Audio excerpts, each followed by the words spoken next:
Hey everyone, welcome back to Urban Pro Wrestling. As I kept telling you guys before, and I think at least on like 30 videos at this point, we are constantly acquiring talent. April 2022 is literally fastly approaching, and we are making a lot of big moves very quickly. So with that being said, let me introduce you to my guest at this time, the newest signee to UPW, Cutthroat Byson Clutch. How are you, man? Doing good, man. How about you? I'm doing all right. Can't complain. It's a Monday. Good things have been happening. I love to hear it. Love to see it too. Good shit, good shit. So then, with that being said, let's just dive right into this. I always ask everyone this because, as you, I obviously know, professional wrestling is a crazy industry to get into. So, why professional wrestling? Well, literally, since I was born, all I watched was wrestling. It's all I wanted to do. I didn't care for anything else in the world, just wrestling. But growing up, everybody kept saying it was fake. So instead, I started training for MMA for pretty much the majority of my life. But then after WrestleMania 31, after Seth Rollins cashed in and won the title with the Money in the Bank contract, I was like, "Fuck it, man! I'm all in. I got to do this." So then, kind of, so then, who are your inspirations? Because I remember that, um, particularly at that moment. Was My it just Seth inspirations, Rollins? I would say honestly, I honestly have five inspirations, all in their certain way. They've all inspired me. Hmm. Number one, hands down, Triple H. That's my guy. Anybody that knows me knows I'm the biggest fucking Triple H fan in the planet. I have a lot of his merch. I've met him a few times. I've gone to WrestleManias to watch him. Triple H has always been the guy for me. He's personally in my Mount Rushmore. And what about everyone else? Because that's so we have the head of the table. Who's like the supporting cast? Then the supporting cast, I have Kurt Angle. Met him as well. I think he's the greatest pure wrestler ever. I don't think anybody can out wrestle him, even on his worst day. Randy Orton, like who doesn't like Randy Orton? This man came in at 22 years old already, a prodigy. Like can't deny the talent. Then also, as I said, Seth Rollins, because I used to actually watch him back in Ring of Honor when he was Tyler Black. So I was following him throughout his whole journey. And last but not least, this is kind of probably going to be an unpopular thing to say considering the circumstances, but as a wrestler, Chris Benoit. Oh wow! So Chris Benoit, I'm a huge Benoit fan. so in general, technical wrestling seems to be where you kind of fell in love with it. Mm-hmm. That's interesting because like I thought with the way you're going, I was gonna get like The Rock next or like Austin next. Just with the way it was going, I was like, okay, so we're going with Yes, everyone like who was good. honestly, like I love Stone Cold. Stone Cold's one of my favorites. But as far as The Rock, like he's good. Yeah, he's great on the mic, but I've never really like been on top of him like everybody else. Like as I said, my guy's Triple H, and those two used to always battle it out. So I was like, I'm not gonna pick The Rock over Triple H, and especially with matches with Kurt Angle or Austin. Most of the time, I was always against The Rock. I respect them, but he just always went against my guys. That's fair. Okay, and then so you talked about mixed martial arts. I'd be a big fan of mixed martial arts. How like when you got told it was fake, right? Mm-hmm. What kind of went into that decision? Because like wrestling and mixed martial arts are two completely different realms. One, you're legit getting punched in the face, kicked around like there's no tomorrow. How did you handle kind of seeing wrestling and then transitioning to mixed martial arts for a period in your life? Well, I decided to get into the mixed martial arts because they were all saying it was fake and everything. So I was like, you know what? It's still a combative sport I can do. And I thought it was like growing up, I thought like, how the hell do you get into wrestling? Like what does like Vince just pick these people up? Like, how do you get them? But it was always easier to get into MMA because there was always dojos and studios everywhere where you can train. And I ended up training in karate for about 2.5 years. And then after that, I got into Brazilian Jiu-Jitsu and Muay Thai. And then I trained at American Top Team for, I want to say 2 years. So were you ever able to like fight for any promotion? There's like CFFC is a Cage Warriors, anything like that? In New York, I used to fight for promotions, and I'm actually 3-0. Okay, and which promotions were I have these? the trophies right here to prove them and everything. I'm 3-0 in Can we that. see it? That'd be I awesome. got you. I'll gladly show you. This is one of them. Mhm. I flip the camera. Oh wow, For karate, it's almost as tall as me. things of beauty, Jesus.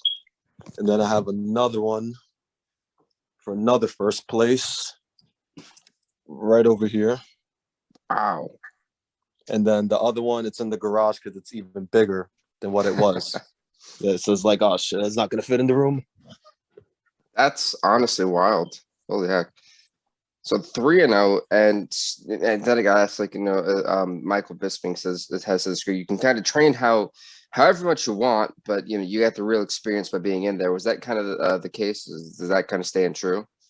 Yeah, because like what Mike Tyson says, like everybody has a game plan until you get punched in the face. Oh, for sure. So I used to go in there thinking like, okay, I'm gonna do this, I'm gonna do that. But then when the other person counters me, you have to think on the spot on what to do. Because you can't just go in there like any other game, like let's say basketball. Oh, I'm gonna go in and try to go for a triple double, or I'm gonna try to go for 20 points or anything. Like in fighting, anything can happen. You can be the best fighter and you can still get your ass kicked. So speaking about adjusting on the fly, and now we're going to kind of enter your training too for wrestling. One thing is, this is kind of a little bit ahead of where I did want to go, but we're going to actually go there anyway. Speaking about adjusting on the fly, how did you kind of learn to do that in terms of a wrestling sense? Well, all I watch, like to this day, like 90% of the things I watch is wrestling. So I just study everything. I just like, and being in the wrestling business, you can see where the wrestlers would fuck up on the spot. Like the fans won't know it, but since I'm in the business, I can see like, oh yeah, he definitely fucked up. But then when you see how quickly they recover, it's like, okay, this is where the psychological mindset comes in. Like you have to think quick, and that Yeah. in turns make you a better wrestler. And speaking of that too, and obviously this game can take a while to kind of to get a grasp of. And so were you one of the guys that kind of just naturally caught on because you have watched and studied it for so long, or did it take just a little bit longer than most to kind of At get it? first, it took me a little long because since coming from MMA, I was always like so stiff and aggressive and everything. So I had to like work on like working with my guy instead of just like grabbing on hard as fuck trying to really break somebody's arm. I have to learn to like level it out a little bit and all that stuff. And then like I had some like personal issues that's a handle. So I kind of took like a little backseat away from it because I had to get back surgery. I got into a very bad crash, had 7 herniated discs, so I was out for almost a year. Damn. Came back better than ever. I moved better than ever, and I'm literally only getting better from here. Well, that's amazing for starters, because I thought you were going to say 1, not 7. I don't think I've heard anyone come out with 780 discs. Jeez, that is nuts. Yeah, doctors say I was this close to getting paralyzed. This close. Good God. Well, luckily you're not. And to move forward from that, where to go from here? Wow. Now that one threw me off. All right, And let's go just back to to there you mention, go. before my surgery, I was still training in wrestling, so I was still bumping and rolling with a messed up back. That's how dedicated I am to the sport. Jesus. So to follow that, let's go back to psychology. 'Cause I always find psychology really interesting. When did you kind of like figure out, all right, my game is actually getting better as I'm starting to call, this move here or this spot here, and I'm really starting to reel these people. And like one for you was like, all right, I'm hitting a different level. Well, my first few matches, like I would get stuck. Like I would do moves and everything, and then I would just be like, "Fuck, what should I do next? Like, what the fuck is going on?" Like I would just like I would think and I would freeze for a second. But then as I noticed like early this year, I just start naturally going because I just keep studying even more, especially the guys that I told you that I idolize. And Triple H and Randy, those are two of the biggest masterminds of psychology in the ring. For sure. Hence why Triple H is called the cerebral assassin. He's always working on that head, always working on the head. Methodical pace, everything, those little things instead of just flipping around, super kicks, drivers. Like I don't care for that stuff. To me, that's not psychology. That's just you're showing the athleticism, and there's more to wrestling than just athleticism. Yeah, I'm kind of glad they said that because I've always appreciated technical wrestling to its finest. Just as much as I do the lucha libre type of style and things too. And from some matches that I've seen, you do seem very, very technical, but you're not necessarily one, I said, to do all that flippy stuff. Is that ever something that you think you'd have to actually like put into your arsenal at some point? Well, I could do all that flippy stuff. Like I have the athleticism. I actually made myself become athletic because I used to be 300 pounds, pure fat. Got to 180 around 2 years ago. Now I'm around 220 on my way to getting to 270 of pure muscle. So like here and there, I'll bust out a frog splash or elbow drop or moonsault or something like that. But when it's like every match or every other sequence, it diminishes the value of the move. Like when Brock Lesnar brought out the shooting star press at WrestleMania 19, people knew he did that in OVW, but in WWE, they never seen him do that before. So when he busted it out against Kurt, it was like, holy shit, like he's really digging deep to beat this guy. That's when I feel like it should be brought out when it needs to be. I respect that a lot, actually. And then I got so you're 220 right now, right? Mm-hmm. And you're going to be 270. Mm-hmm. How tall are you? 6'5". Okay, so that works. I was like, for some reason I thought you were like 6'2", 6 foot. I was like, that's a lot of muscle to add on too. Mm-hmm. So then for all of my like fitness freaks and everything like that, you have a pretty inspiring story there alone, just being 300 and then cutting down. So it was like 180, you said? Yeah, I went from 300 to 180. Now I'm 220. And so you were able to change all that from fat to lean muscle, I'm assuming. Yes. Had What type of diet was that? And okay, can you kind of like walk us through like the daily plan of that? Wake up, drink around 3 bottles of water. I wouldn't eat for a few hours, basically like intermediate fasting. I wouldn't eat for a few hours. I would be at the gym twice a day. And my parents, during that time, they were vegan. So they were just feeding me nothing but healthy shit. Like there was not one piece of junk in the house. So I had to basically lose the weight. If I was doing all that and still gaining weight, it's like, all right, then this is a personal problem. But by doing all this, especially cardio is the number one thing, whether you're trying to bulk up or lose weight or whatever, cardio is always the go-to. A lot of people, especially the big juiced up monkeys and everything, they think cardio is a sin. All they want to do is weight lift. But when they're in the ring or in the octagon or something, they get exposed a lot because that cardio, it means a lot. It does wonders for you. Wonders, wonders, wonders. I can go on for hours about cardio. So you mentioned being very athletic, and in this game, that is like key. How are you able to kind of utilize? Because right, I think you're like the tallest person on the roster. Now that I know that, I think, I think only Brandon Watley, I think, is taller, if not at the same exact like height, which is wild to actually envision that. So then, you have a significant advantage over a lot of people, and it's funny. And I would also want to ask you about your character because I was going to ask you face or heel, but I think it's very, very clear you're just a heel. Um, Oh, I'm a heel, but I tend to get liked for the antics that I do. so tweener. Basically, I want to be a straight up heel because that's how I naturally am. I'm just being myself when I'm in the ring. The same person that you were to see me at a Walmart, Yeah. the same exact guy. And it turns out, I guess people dig that shit. I don't know. That's right. I was like, man, yeah, like for what I have, I was recently on like a roll of faces that I needed. Then because when I first started, everyone wanted to be a heel, and then it was faces, and I'm like, all right, hopefully we get another face. Then I seen you, and I was like, definitely never going to be a face. Just flat. I was like, so then what kind of since you said that, are you that cocky? Let's start there.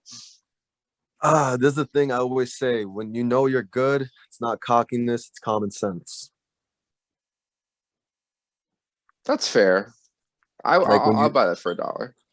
like when you saw Randy Orton in his rookie year, you saw that brash, arrogant style he had. But it wasn't because he was cocky, because everybody in the world just knew he was just good. Like it's common sense. Like even a blind person like Stevie Wonder could have saw that. That's fair. So And, then, and that's how I feel about myself, because I used to be very, very shy, very timid. I lacked confidence. This was during my fat days. Even though I was a fighter, I was just very shy. Like I wouldn't talk to girls. I was a completely different person than I am right now. Once I lost the weight and everything, the confidence grew out, and I was just like, damn, I can't believe this is who I really am. Like I'm pretty fucking good for what I do, and I can't believe I was just shy the whole time. Like now I want to just show it out. So then, speaking of that, and clearly, I always wanted to wonder for you, like, so since all that kind of happened, right? When you picked up a microphone, did that also come naturally, or did that take some time to kind of like get your promo work together and things like that? That all comes natural. I love speaking straight from the dome. I've noticed I do a better job at speaking when it's just on the fly than rehearsing. That's fair. And then, it's funny 'cause we've talked a lot about your arsenal. I know we've talked about the inspirations, and from what I've seen too, you can see a lot of that in there now that I think about it. Um, in terms of your finishers, you guys have multiple different names for things and what they actually are. So at this point, I've learned to not even like say it. I just let you guys tell everyone what it is. So if you could just kind of here's the floor, go right ahead. All right, well, I have two different finishers because, like, as like a guy like Kurt Angle, one of my inspirations, he has a regular slam move, which is the angle slam, and a submission move, the ankle lock. So I wanted to be the same type of guy. My regular finisher is the pedigree, no name change. I cannot disrespect the man Triple H that way, keeping it as the pedigree. And then my submission, I do a Bubba Bomb into a Taz mission, which I call the clutch lock. That's interesting, actually. That's kind of cool, actually. Not gonna lie.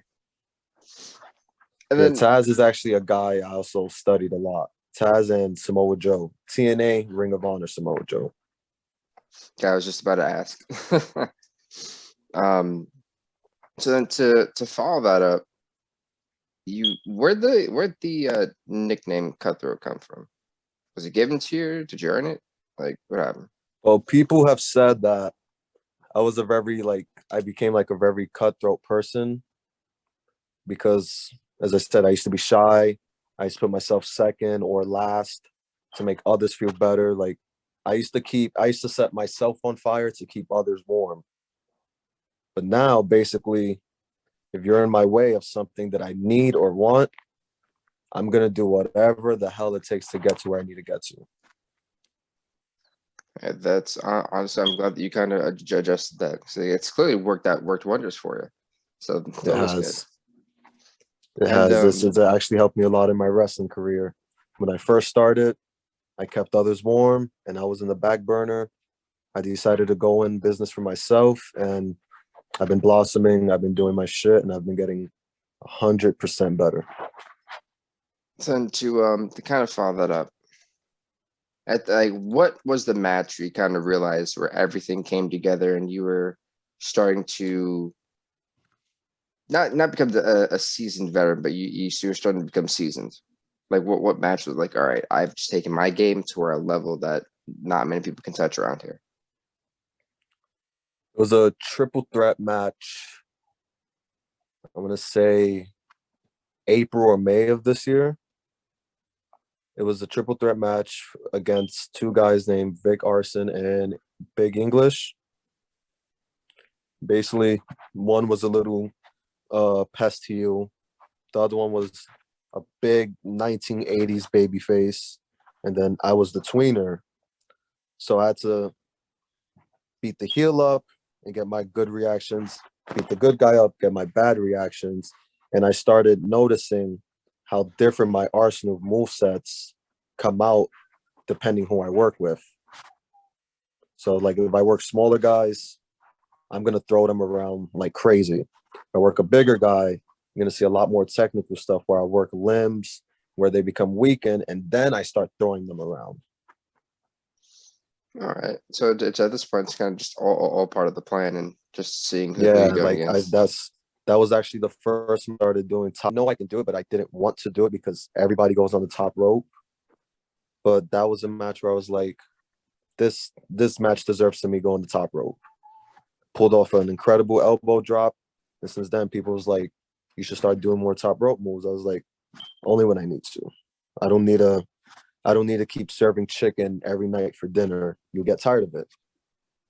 For sure, yeah. Especially with the way this industry is. Oh, man. Especially, yeah. That's why with 2021 wrestling, I watch around 10% of it. Like it's only like a certain few guys that I'll tune in and watch. But as far as watching the whole product, I can't do that anymore for either company. WWE, AEW, Impact. Like I'm not biased. It's just who I like. Opposed to the classics, that's what I mainly watch. I can watch full on episodes and stories, even with the jobbers, and I don't get tired of it because everybody was so unique back then. And I feel like that's what's missing in wrestling nowadays. Everybody is sort of the same in their own ways. Oh no, for sure. I could definitely agree with that. I have a hard time watching the top three. I watch more MLW than anything else at this point. It still feels raw and it still feels gritty, and that's I think what's kind of lacking nowadays, especially in this industry. But to follow that up, what are your goals in professional wrestling? My main goal, I've always said, I don't care about achievements and accomplishments. My main goal is to make wrestling mainstream again. Like it's a little bit getting there again, kind of with this whole WWE versus AEW shit, whatever is going on. But when I say mainstream, I mean like the Hogan era, the Stone Cold era, the John Cena era. Like you walk down the street, everybody and their mother watched wrestling. You go into stores, you see a WWF or WWE towel somewhere, or a WCW or something. Like wrestling was like culture back then. And then after like John Cena left, it just went down drastically. Like nowadays, you can't really find anybody that watches wrestling like that. No, for sure. So then my last question, what is your goal in urban pro wrestling? To solidify myself as the face of that entire company. Well, so, I mean that's as best as it can get, honestly. So with that, do you have any social media you want to plug, sir? Yeah, of course. You can follow me on Instagram, cutthroat underscore Byson underscore clutch. Follow me on Facebook, cutthroat Byson clutch. And other than that, if you see me in the street, then that's the only way you can reach me. There you go. And for us, we have a YouTube channel. It's for you guys who are watching this. Why have you not subscribed yet? Like the video. Also, subscribe to us on Urban Pro Wrestling if you're not here yet. We have a Facebook page, Urban Pro Wrestling. Follow that. We have a Twitter, Urban PW, and an Instagram, Urban Pro Wrestling website. I'm still working on it. I know I'm like behind, but I will get that done. And merchandise will be out shortly.